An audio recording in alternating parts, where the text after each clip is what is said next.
الحمدللہ رب العالمین الصلاۃ والسلام علی رسول الامین والعاقبۃ للمتقین اما بعد فاعوذ باللہ السمیع العلیم من الشیطان الرجیم من ہمزہ ونفخہ ونفثہ واطیعوا اللہ واطیعوا الرسول لعلکم ترحمون رب اشرح لی صدری ویسر لی امری واحلل عقدۃ من لسانی یفقہوا قولی۔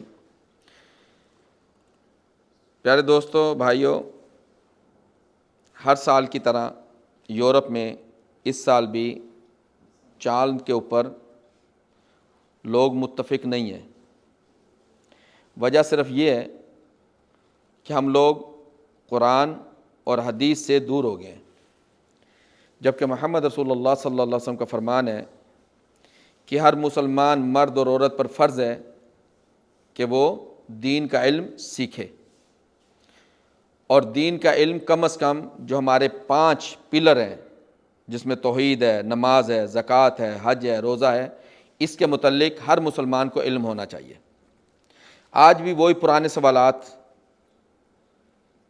کہ مغرب سے پہلے اعلان کیوں کر دیا کہ کل روزہ نہیں ہے، اور جنہوں نے مغرب سے پہلے اعلان کیا کہ کل روزہ ہے ان سے سوال نہیں کیا جا رہا کہ بھی کل روزہ ہے تو آپ نے مغرب سے پہلے اعلان کیوں کر دیا۔ وہ اس لیے کیا کہ جی سعودیہ میں ہمیں چاند نظر آ گیا ہے، اس لیے مغرب سے پہلے بھی جائز ہے، اور اگر چاند نظر نہ آئے، دلائل ہوں بھی، تو مغرب سے پہلے جائز نہیں ہے۔ یہ ہمارے دوستوں کے سوالات ہیں۔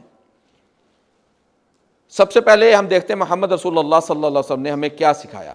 حدیث ہمیں صحیح بخاری صحیح مسلم میں ملتی ہے، جس میں محمد رسول اللہ صلی اللہ علیہ وسلم کہتے ہیں تصوموا لرؤیتہ وتفطروا لرؤیتہ، کہ روزہ رکھنا شروع کرو چاند کو دیکھ کر، اور روزوں کو رکھنا بند کر دو، یعنی رمضان کے مہینے کو بند کرو چاند دیکھ کر۔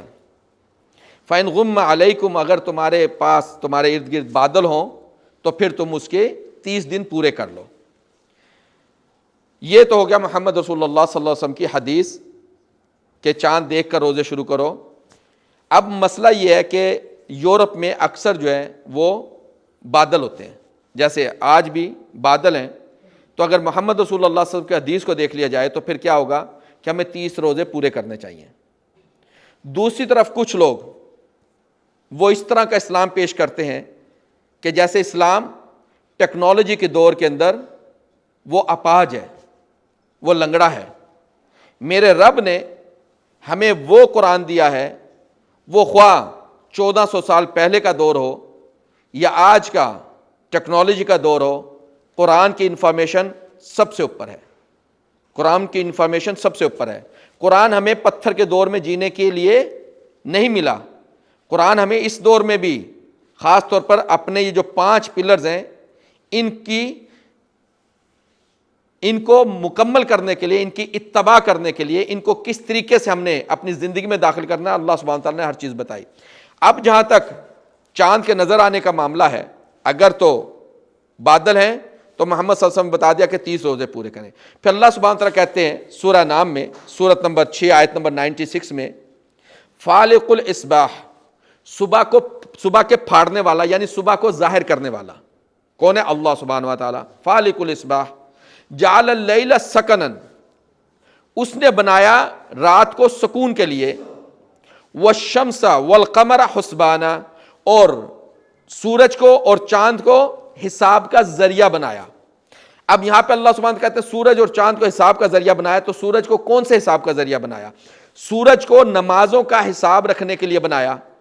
تو اب یہ نہیں ہو سکتا کہ سورج کی جو موومنٹ سعودیہ میں ہوگی تو ہم یہاں پہ بھی اسی حساب سے فجر اور مغرب اور عشاء کریں گے، ایسا نہیں ہوگا۔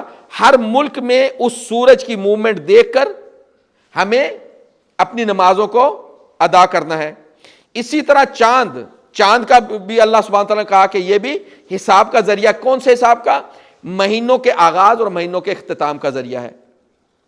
تو یہ نہیں ہو سکتا جیسے سورج کی موومنٹ ہم سعودیہ سے نہیں لیں گے، اسی طرح چاند کی موومنٹ بھی ہم سعودیہ سے نہیں لیں گے، ہم اس ملک جہاں پہ رہتے ہیں وہاں پہ۔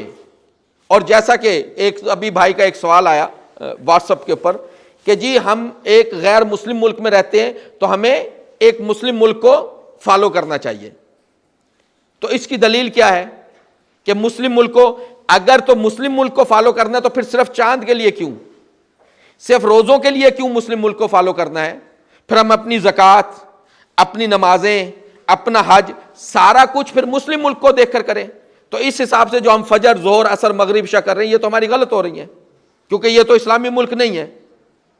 تو اس لیے ہم نے وہ بات لینی ہے جو ہمیں اللہ اور اللہ کے رسول سے ملے، اور اللہ اور اللہ کے رسول سے کی اتباع کرنے میں اللہ سبحانہ تعالیٰ کہتے ہیں اطیعوا اللہ و اطیعوا الرسول لعلکم ترحمون، اللہ اور اللہ کے رسول کی اتباع کرو تاکہ تم پہ رحم کیا جائے۔ اس لیے چاند کی موومنٹ جو ہمیں یہاں اٹلی میں بتا رہی ہے کہ اٹلی میں کہیں پہ بھی چاند نظر نہیں آیا، ہاں اگر کوئی یہ گواہی دے دے، اور چاند کیسے دیکھا جائے گا؟ چاند جیسے سورج نکلتا اور غروب ہوتا ہے، چاند بھی نکلتا اور غروب ہوتا ہے۔ چاند نکلا صبح تقریباً 6:30 کے آگے پیچھے، اور وہ غروب ہوا 6:30 بجے، 2-4 منٹ اوپر نیچے ہو سکتے ہیں۔ تو جب مغرب کا ٹائم ہوگا اور اس میں غروب ہونے سے پہلے پہلے، چاند کے غروب ہونے سے پہلے پہلے ہمیں اگر چاند نظر آ جائے تو وہ ہمارے لیے قابل قبول ہوگا۔ چاند کے غروب ہونے کے بعد اگر کوئی سیٹلائٹ کہتی ہے کہ جی چاند کے اوپر ویزیبل ہو گیا، لیکن وہ آپ کے پاس سے چلا گیا زمین کے دوسرے حصے میں، وہ دوسرے حصے میں ویزیبل ہوا ہے، اس لیے ہم نے دیکھنا ہے کہ چاند نکلا کس ٹائم ہے، کوئی مسئلہ نہیں ہے۔ ہم نے چاند کو دیکھنا شروع کرنا ہے مغرب سے، مغرب سے 5-10 منٹ پہلے دیکھنا شروع کرنا ہے، اور چاند کی اس وقت تک ہمیں اعتبار ہوگا، چاند کا اعتبار ہوگا جب تک چاند غروب نہیں ہو جاتا ہے۔ جب غروب ہو جائے پھر اس کا کوئی اعتبار نہیں۔ باقی اللہ سبحانہ تعالیٰ بہتر جانتے ہیں۔ اللہ سے دعا کرتے ہیں ربنا لا تزغ قلوبنا بعد إذ هديتنا وهب لنا من لدنك رحمة إنك أنت الوهاب۔ أقول قولي هذا واستغفر لي ولكم۔ اچھا، اور ایک سوال ہے جی اگر ہم روزہ رکھ لیتے ہیں جی، اور ہمیں بعد میں پتہ چلتا ہے کہ آج تو روزہ ہی نہیں ہے، تو اس میں پھر کیا کریں؟ اگر ہم روزہ رکھ لیں اور بعد میں پتہ چلے کہ روزہ نہیں تھا تو وہ روزہ آپ کا نفلی ہو جائے گا، لیکن اگر آپ نے جان بوجھ کے شک میں روزہ رکھا تو پھر آپ کی پکڑ ہو جائے گی کہ آپ کے پاس دلیل آ گئی واضح طور پہ کہ آج روزہ نہیں ہے، اور پھر آپ نے روزہ شک کی بنا پر رکھا تو اس وقت آپ کے اللہ پکڑ کریں گے، کیونکہ جب دلیل آ جائے، اللہ اور اللہ کے رسول کی دلیل آ جائے تو اس کے بعد پھر ہمیں شک نہیں کرنا، کیونکہ اگر ہم شک کرتے ہیں تو اس کا مطلب ہمیں اللہ اور اللہ کے رسول کی بات میں شک ہے، اس لیے شک کے دن کا روزہ نہیں رکھنا۔ ویسے آپ کو نہیں پتہ چلا، آپ نے روزہ رکھ لیا تو وہ آپ کا نفلی ہو جائے گا، پھر آپ اس کو کنٹینیو رکھیں انشاءاللہ تعالی۔